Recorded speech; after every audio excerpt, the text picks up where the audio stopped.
in this video I want to talk a little bit about colonialism and the reason for poverty in many of the former colonies, like in Africa especially, and then compare it with why people in Europe are or have been relatively rich, and the same in the United States. So if we start with the United States, that was the first free area in the world where capitalism was allowed to flourish, real capitalism.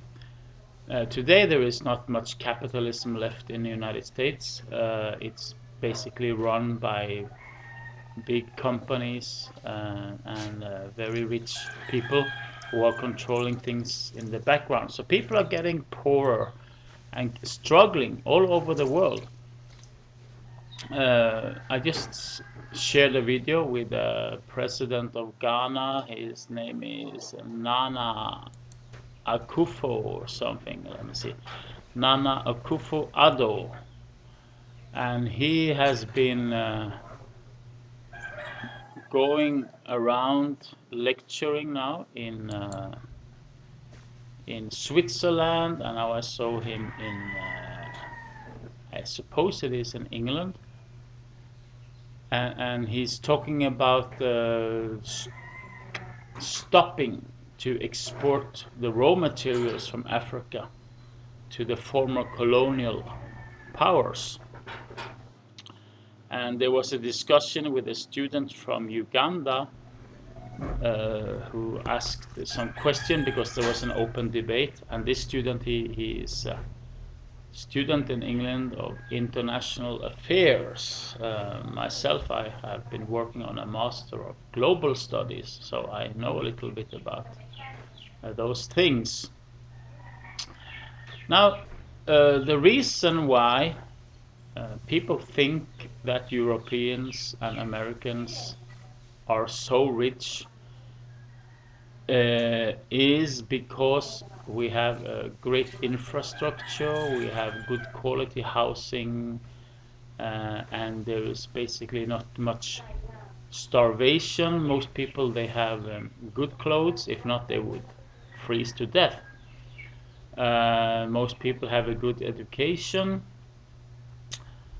But we are now going into, and have already gone into, quite a serious recession in Europe and also in the United States.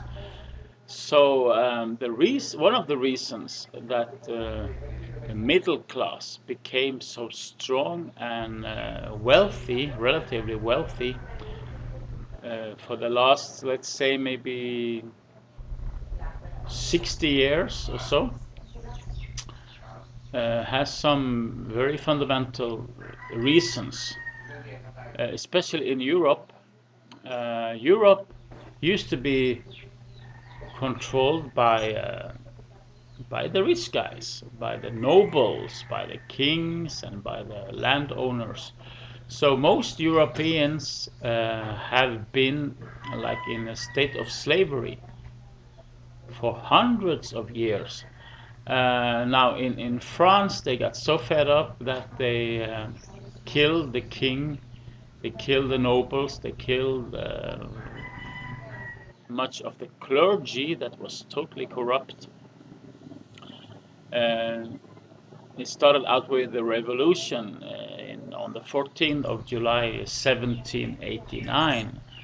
And at the same time, there were also some revolution going on in North America. And as we can see, the areas that have been dominated by basically Protestant Christians have also been very blessed, because most of the Protestant Christians, they did not abuse alcohol. They were very honest, hardworking people. They were not rich, But of course, if you work hard and you work and live in a free society where you can open your own business and you can, there is no monopoly on trades, which there were in Europe. Capitalism put an end to this kind of monopolies, but it's creeping back everywhere.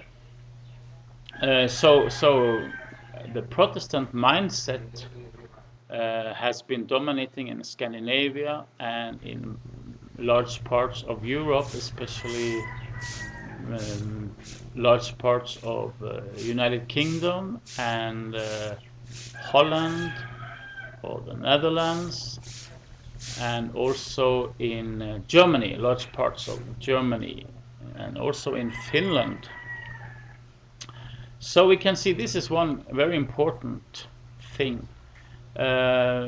Most of the people who built up what we now call the United States of America, especially in the beginning, they were Protestants or freedom-loving people who escaped Europe to come to a land where they could decide for themselves, where they were no longer slaves under the landowner. And people might say, oh yeah, but they stole the land from the natives. I would say that is not totally correct. The whole earth belongs to the human race, and we are all brothers and sisters. And migration has been going on through all of human history. So even the natives in America, they came from Asia, basically. And so let's just fast forward to what happened in the 1800s. There were big revivals especially in Norway and in England, and of course in the United States.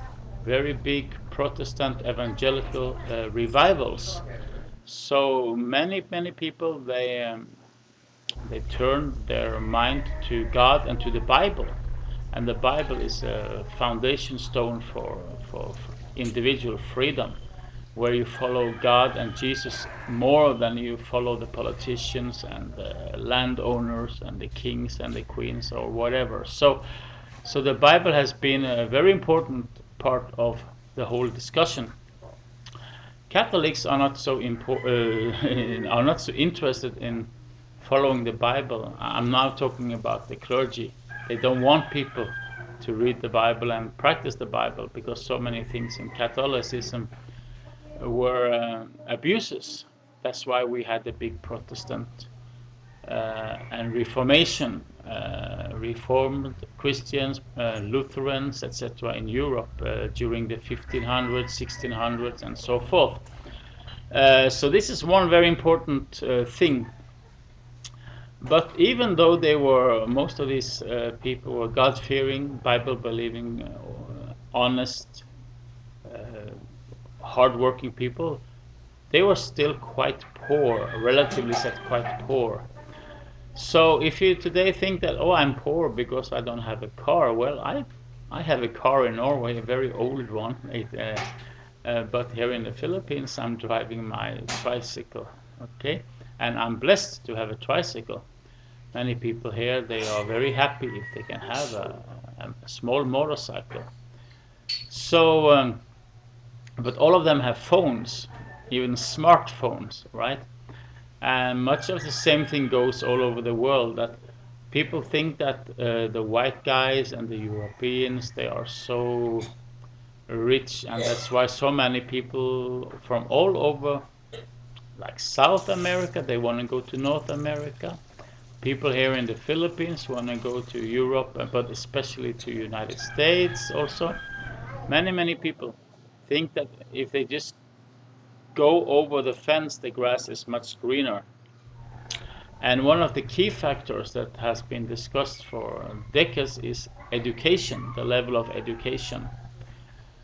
I will say that since they introduced study or student financing, student loans, so many people took up university degrees, university studies, that nowadays you have a surplus of educated people.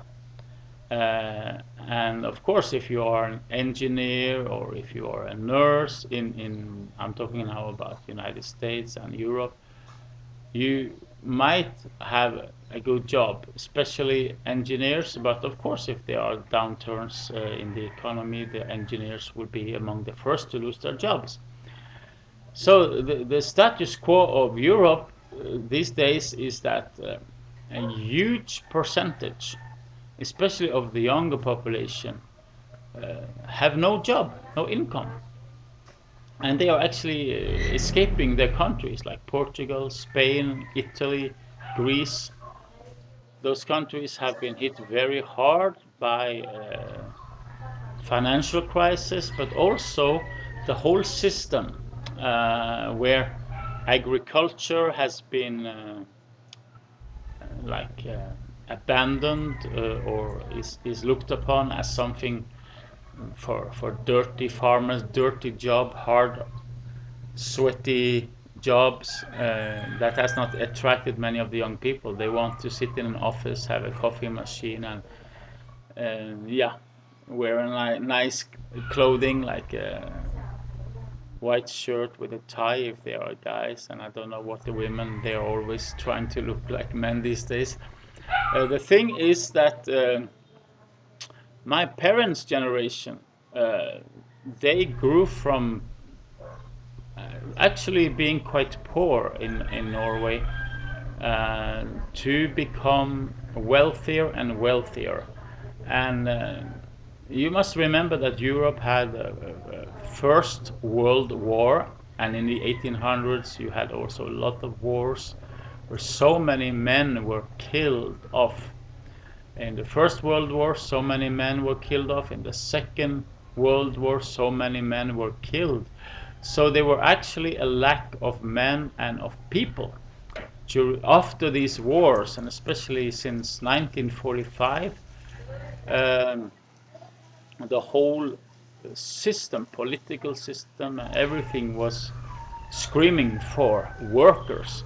So if you were half a decent person, you could get a job, and land was very freely available, very easy to get. Housing was very affordable, not so many regulations, and on my family side, my father's side, uh, they were many kids, but their parents, they had a small farm, so their parents gave them nice lots of land, which is now situated in the one of the best and most expensive areas in Stavanger. So they got this for free from their parents. Nowadays it would be almost impossible because of all the regulations. If you are a farmer, you have a lot of land, you cannot give just like that to give some land to your closest relatives. It is a lot of hassle, you see. So the situation for people in the so-called Western world is getting quite difficult, where people cannot afford to own their own house with a garden. They cannot even afford to have an apartment with a couple of bedrooms. They cannot afford to have children because they need to live in the cities. And if you have many children, it's very, very difficult and very expensive. I know because I have 5 children in Norway. But we chose to move out from the city, and we settled down in the countryside. So we bought a very cheap house there. We sold our house in the city and bought an old house in the countryside. Uh, but then my ex-wife, she was very eager to spend a lot of money on that house, so suddenly we had a lot of debts again, and it was hard for us to pay it. Well, this is the situation for so many people in the Western world. They are depending upon their parents to live with their parents. They cannot get married. They don't want to get married. They don't want to have kids. Well, at least maybe they want to, but practically it's not easy for them. So, and poverty is a relative thing. If the Bible says if you have food and clothes then you should be thankful and happy about your life. Most people in this world have food and clothes, but of course some people are very poor. One of the main reasons is because they have moved from the countryside into the cities because they want to earn cash. Cash is king, right? In the countryside, there are not many cultural things like cinemas, cafeterias, nightclubs, and that kind of stuff. So people have moved from the countryside into the cities all over the world. And now, if you're in a city, you will basically spend almost all your money just for a rent and food. You need to go and buy the food from the supermarkets, and many people, especially in United States, they are working. They have several jobs, and also the sway of feminism has destroyed the core families in both in the United States and in large parts of Europe.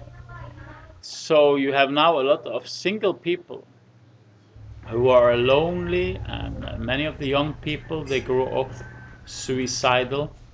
Many young people take their lives, many men take their lives because they can either not establish a family, or the wife kick them out and keeps the kids and take all their money, like happened to me. So Europe is, and United States is certainly not a paradise, I promise you. And so when these people in Africa are talking about Europe and how they were colonized back in the day, and then they were slaves and sold away as slaves, they think that they were the only ones that were struggling and are struggling. Of course, I know there is a lot of mischief that has been going on between the former colonial powers and many of those nations, like in Africa and also, for example, Indonesia.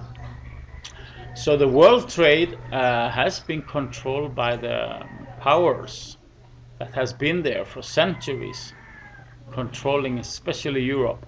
But the ordinary people, the man in the street, as we say in Norway, were not among those.